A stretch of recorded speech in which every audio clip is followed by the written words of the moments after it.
President Donald Trump has found himself at the center of fresh controversy after being mocked at one of Europe's biggest Pride celebrations. At Amsterdam's world-famous Pride Canal Parade, a float grabbed instant attention with two giant inflatable figures resembling Donald Trump and Russian President Vladimir Putin leaning in for a kiss. The oversized figures were dressed in traditional blue and white Delft-style outfits, each holding a tulip, recreating the look of the iconic Dutch souvenir figurines found across the Netherlands. The parade drew hundreds of thousands of spectators, with around 80 decorated boats making their way through Amsterdam's famous canals, turning the city into a sea of rainbow colors, music, and celebration. The organization behind the float later explained the idea on its website. It said the display was created not to provoke people, but to pause power for a moment and remind everyone of something human. The eye-catching display quickly became one of the biggest talking points of the parade, with images of the Trump-Putin float spreading rapidly online. Also taking part in the celebrations was Dutch Prime Minister Rob Jetten, who openly identifies as gay. Wearing a white shirt, a black life vest, and a gold necklace, he waved to cheering crowds from a boat as loud techno music echoed through the canals. But while Amsterdam celebrated diversity and inclusion, the festive atmosphere across Europe has also been overshadowed by tragedy. I think we should be all very grateful that we're able to celebrate like this. Okay. I think this is one of the most beautiful days in the Dutch, like the Dutch holidays. Yeah. This is Dutch culture. Pride in Amsterdam. I hope, especially since events in Germany, I hope people see hope in this. Because people see the things happening in Germany as a motivation to stand up for everybody's rights. But I think it's necessary. Sometimes people forget. Yeah, what happened last week in Berlin is, of course, really dreadful for the people what there happened.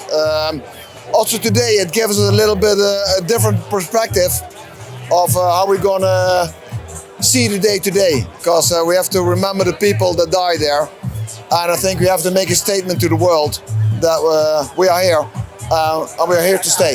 It doesn't bother me at all. It's only a shame that it is necessary.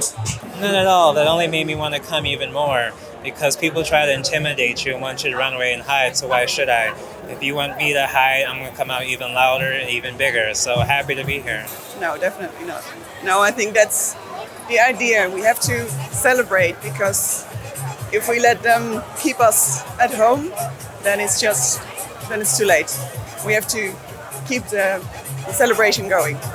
The Canal Parade came just 1 week after a horrific attack at Berlin's Pride event, where one person was killed and 29 others were injured.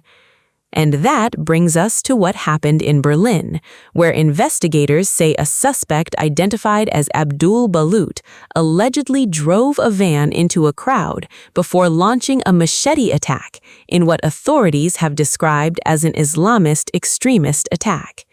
Here's what happened.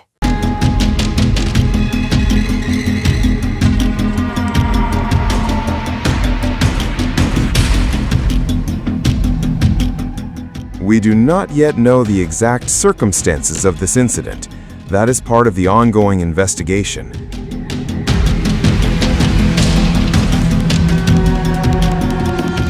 Struck several people there, possibly even running them over, then crashed into a tree.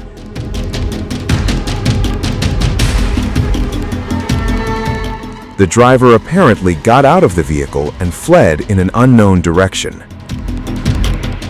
Chaos and bloodshed in Tiergarten Park.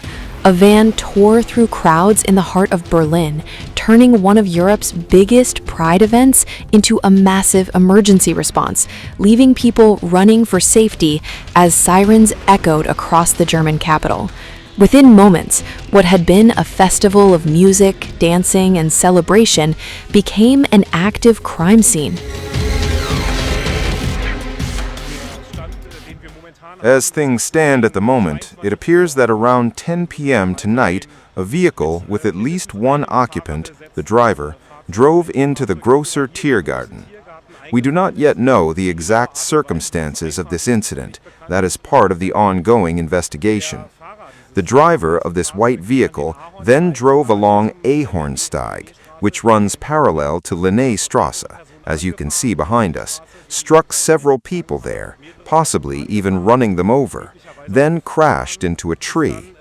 The driver apparently got out of the vehicle and fled in an unknown direction.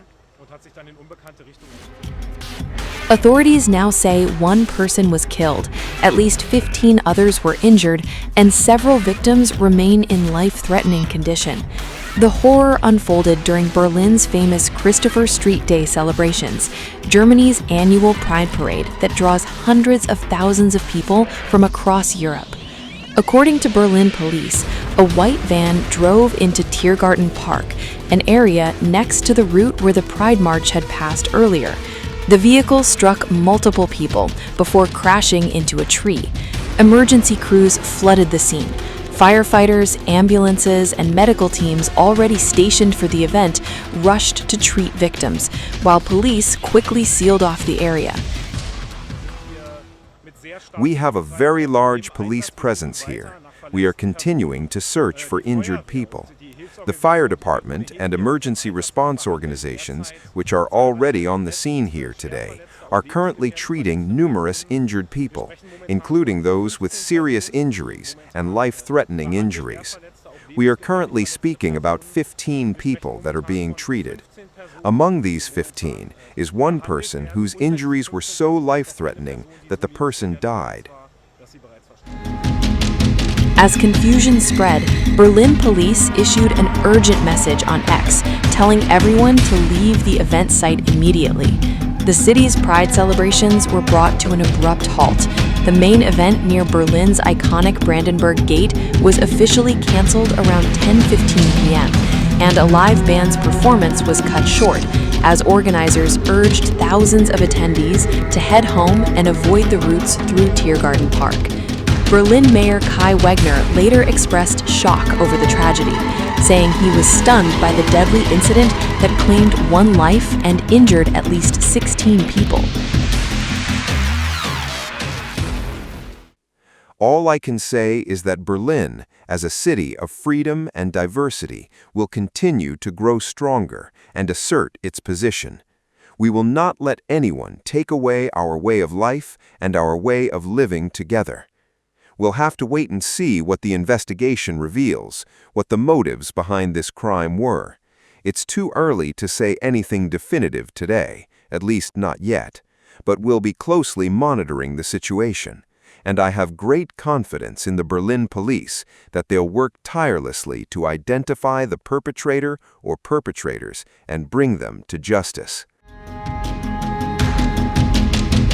As investigators began searching for answers, Berlin police confirmed they were carrying out an intensive search for possible suspects. But beyond confirming the search, investigators say many critical questions remain unanswered. Police spokesperson Alexander Kluth told the Associated Press, "At this point, we don't know anything about any possible motives, the identity of the perpetrators, or anything of that nature." In other words, police have not determined whether the crash was intentional or accidental, and they have not identified a suspect or ruled out the possibility that more than one person could be involved. The tragedy unfolded after what had been hours of peaceful celebration. Hundreds of thousands of people had gathered across Berlin for Christopher Street Day, marching through the city, dancing to music, and cheering nearly 80 colorful floats that took part in one of Europe's largest LGBTQ+ events. Security had already been extensive, more than 2,200 police officers had been deployed across Berlin to protect the Pride Parade and other LGBTQ+ events taking place throughout the city. Following the crash, investigators worked through the night inside Tiergarten Park. Police questioned witnesses, documented the scene, and searched for evidence that could explain exactly what happened. Authorities also confirmed they are investigating witness reports claiming that in addition to injuries caused by the van, some victims may have suffered stab wounds. However, police stressed it is too early to draw any conclusions from those accounts and emphasized that the investigation is still in its early stages. Officials are now urging anyone who witnessed the incident or captured photos or videos at the scene to come forward and share that material with investigators. For now, the motive remains unknown.